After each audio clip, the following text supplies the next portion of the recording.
बिस्मिल्लाहिर्रहमानिर्रहीम। Class 9 math new syllabus 2024 federal board national book foundation exercise 6.2 example number 7 find length of an arc of a circle whose central angle and radius are given below. जब भी हमें central angle और radius given होगा हम हमेशा L is equal to r theta वाला formula use करेंगे, लेकिन इसमें आपने एक चीज का सिर्फ ध्यान रखना है कि जो एंगल है सेंट्रल एंगल वो रेडियंस में होना ज़रूरी है। अगर डिग्री में है तो रेडियन में कन्वर्ट करेंगे। अब इस एग्जांपल के फर्स्ट पार्ट में क्योंकि थीटा ऑलरेडी π/4 रेडियन है तो हम directly L is equal to r theta में उसको पुट कर देंगे। थीटा की जगह हमने π/4 पुट कर दिया, आर की जगह 2 सेंटीमीटर्स पुट कर दिया। एक और बात भी आपको बताना ज़रूरी है कि L और R दोनों का यूनिट सेम होगा। अब जब हम इसको सिंप्लीफाई करके आंसर निकालेंगे वो आ रहा है 1.57, तो इसका यूनिट भी आपने सेंटीमीटर्स में लिखना है क्योंकि आर का यूनिट भी सेंटीमीटर्स है। अब नेक्स्ट क्वेश्चन में थीटा 60 डिग्री दिया हुआ तो पहले हम इसको रेडियन में कन्वर्ट करेंगे। रेडियन में कन्वर्ट करने का तरीकाकार क्या होता है, जो भी एंगल दिया हुआ है उसको π/180 से मल्टीप्लाई आपने करना है। 60 को जब हम π/180 से मल्टीप्लाई कराएंगे तो ये आ जाएगा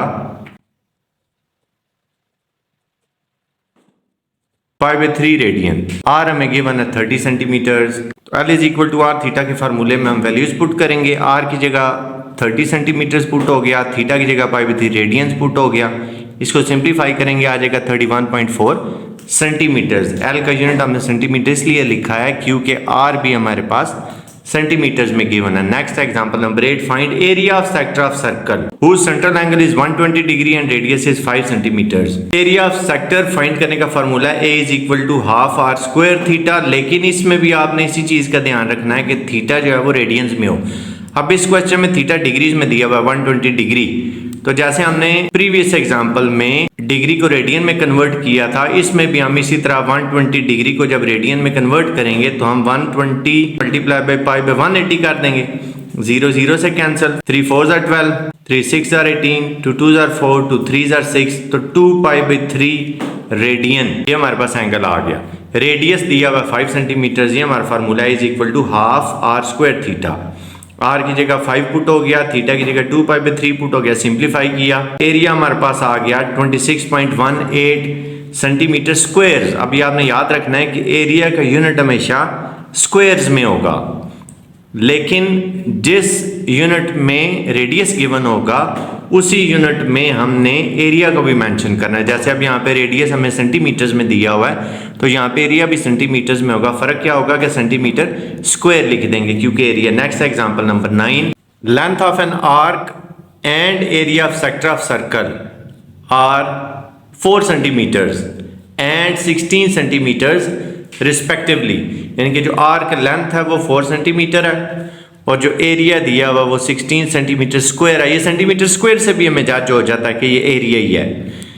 हमने फाइंड क्या करना है जी, radius and central angle. R हमने फाइंड करना है और थीटा हमने फाइंड करना है। जो दोनों फार्मूले हमने एग्जांपल नंबर 7 और 8 में यूज किए हैं और वो दोनों हम यहाँ पे यूज कर लेंगे। Program L is equal to r theta देखें तो ये 3 क्वांटिटीज हैं जिसमें से 2 का पता होना हमें जरूरी है, लेकिन हमारे क्वेश्चन में हमें सिर्फ L पता है, length of an arc. R भी नहीं पता, थीटा भी नहीं पता, तो ये फार्मूला डायरेक्टली तो एप्लीकेबल नहीं है। अब दूसरी बात की तरफ आते हैं, एरिया की तरफ। A is equal to half r square theta. इसमें भी हमें 3 चीजें एक्चुअली दी हुई हैं, एक A है, एक R है और एक थीटा है। अब यहाँ पे हमें A तो पता है लेकिन R और थीटा में दोनों नहीं पता, तो हम क्या करेंगे, इन दोनों को यूज करेंगे और एक नया फार्मूला जनरेट करेंगे। वो कैसे, वो ऐसे कि हम इस आर स्क्वायर को r मल्टीप्लाई बाय r लिख लेंगे। उसका फायदा क्या होगा, ये जो r थीटा हमारे पास है इस r थीटा की जगह हम l लिख लेंगे क्योंकि हमें पता है l is equal to r theta, तो ये हमारा नया फार्मूला बन जाएगा हाफ r इंटू l। क्योंकि हमें l भी गिवन है, a भी गिवन है, ये दोनों वैल्यूज हम इसमें पुट करेंगे, क्वेश्चन सिंप्लीफाई हो जाएगा। a है हमारे पास 16, L हमारे पास 4 है, वो भी पुट हो गया। 2 2 are 4, 2 मल्टीप्लाई हो रहा है, इधर आके डिवाइड हो जाएगा, तो R हमारे पास आ जाएगा 2 8 are 16, 8 सेंटीमीटर्स। तो जब R आ गया है तो थीटा भी कैलकुलेट हो जाएगा। अब आप ये फार्मूला दोबारा लिख लें, L is equal to r theta. R हमें पता चल चुका है 8, वो हम यहाँ पे पुट कर लेंगे। थीटा हमने कैलकुलेट करना है, एल हमें ऑलरेडी गिवन है 4, तो थीटा क्या आ जाएगा 4/8, यानी कि थीटा हमारे पास आ जाएगा हाफ रेडियन।